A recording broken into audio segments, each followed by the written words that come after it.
So as you recall, our initial results for movies similar to Star Wars using item-based collaborative filtering techniques didn't come out so well. So let's figure out why and see what we can do about it. So let's figure out what went wrong with our movie similarities there. We went through all this exciting work to very easily with pandas compute correlation scores between movies based on their user ratings vectors. And the results we got kind of sucked. So just to remind you, we looked for movies that are similar to Star Wars using that technique, and we ended up with a bunch of weird recommendations at the top that had a perfect correlation. And most of them are very obscure movies. So what do you think might be going on there? Well, one thing that might make sense is, let's say we have a lot of people who watch Star Wars and some other obscure film. We end up with a good correlation between these two movies because they're tied together by Star Wars. But at the end of the day, do we really want to base our recommendations on the behavior of, one or two people that watched some obscure movie? Probably not. I mean, yes, the two people in the world or whatever it is that watched the movie full speed and both liked it in addition to Star Wars, maybe that is a good recommendation for them, but it's probably not a good recommendation for the rest of the world. We need to have some sort of confidence level in our similarities by enforcing some minimum bound of how many people watched a given movie. We can't make a judgment that a given movie is good just based on the behavior of one or two people. So let's try to put that insight into action here. So what we're going to do is take a look, try to identify the movies that weren't actually rated by very many people, and let's just throw them out, okay, and see what we get. So to do that, we're going to take our original ratings data frame and we're going to say group by title. Again, Pandas has all sorts of magic in it, and this will basically construct a new data frame that aggregates together all of the rows for a given title into one row.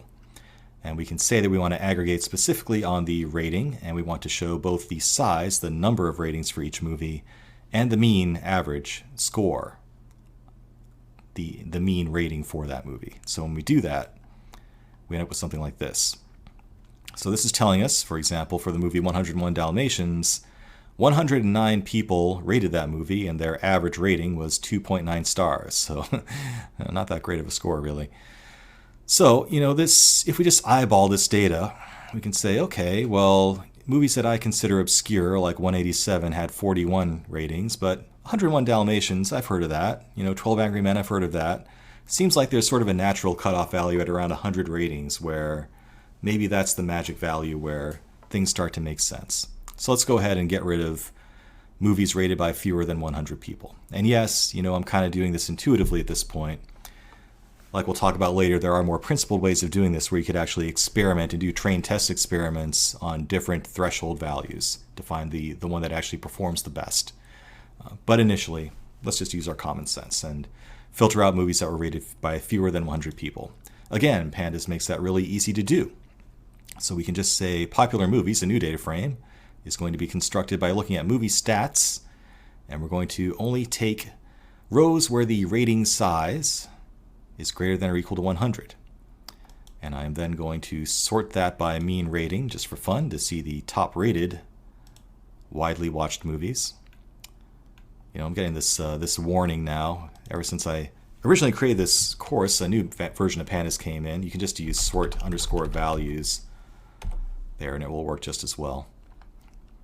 Make that warning go away. And we end up with this. So, we have basically here a list of movies that were rated by more than 100 people, sorted by their average rating score. And this in itself is a recommender system. Highly rated popular movies. A Close Shave apparently was a really good movie, and a lot of people watched it and they really liked it. So again, this is a very old data set from the late 90s. So even though you might not be familiar with the film A Close Shave, it might be worth going back and rediscovering. Add it to your Netflix queue or whatever. Schindler's List, not a big surprise there. That comes up on the top of most top movies lists. The Wrong Trousers, another example of an obscure film that apparently was really good, and it was also pretty popular. So some interesting discoveries there already, just by doing that. So things look a little bit better now. So let's go ahead and basically make our new data frame of Star Wars recommendations, movies similar to Star Wars, where we only base it on movies that appear in this new data frame. So we're going to use the join operation to go ahead and join our original similar movies data frame to this new data frame of only movies that have greater than 100 ratings. Okay, so we're going to create a new data frame based on similar movies where we extract the similarity column, join that with our movie stats data frame, which is our popular movies data frame, and we'll look at the combined results. And there we go. So now we have restricted only to movies that were rated by more than 100 people, the similarity score to Star Wars. So now all we need to do is sort that. Better get that warning again. Yeah, let's use sort values instead of sort. Reverse sorted, and we're just going to take a look at the first 15 results. And hey, this is starting to look a little bit better. So Star Wars comes out on top because it's similar to itself. Empire Strikes Back is number 2. Return of the Jedi is number 3. Raiders of the Lost Ark, number 4. You know, it's still not perfect, but these make a lot more sense, right? So you would expect the 3 Star Wars films from the original trilogy to be similar to each other. This data goes back to before the next 3 films. And Raiders of the Lost Ark, also a very similar movie to Star Wars in style, comes out as number 4. So I'm starting to feel a little bit better about these results. There's still room for improvement, but hey, we got some results that make sense. Woohoo! Now ideally, we'd also filter out Star Wars. You don't want to be looking at similarities to the movie itself that you started from, but worry about that later. So if you want to play with this a little bit more, like I said, 100 was sort of an arbitrary cutoff for the minimum number of ratings. If you do want to experiment with different cutoff values, I encourage you to go back and do so. See what that does to the results. You can see here that the results that we really like actually had much more than 100 ratings in common. So we end up with Austin Powers coming in there pretty high with only 130 ratings, so maybe 100 isn't high enough. Pinocchio snuck in at 101, not very similar to Star Wars, so you might want to consider an even higher threshold there and see what it does. So keep in mind too, this is a very small, limited data set that we use for experimentation purposes, and it's based on very old data, so you're only going to see older movies. So interpreting these results intuitively might be a little bit challenging as a result, but not bad results. So let's move on and actually do full-blown item-based collaborative filtering where we recommend movies to people using a more complete system. We'll do that next. So that's looking much better.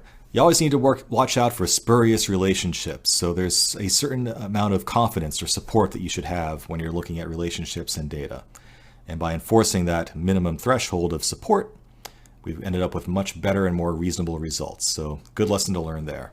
Let's take it to the next level and actually do full-blown item-based collaborative filtering and produce recommendations for an entire user based on their entire history. And we can build a system that can do that for any user in our data set. We'll do that next.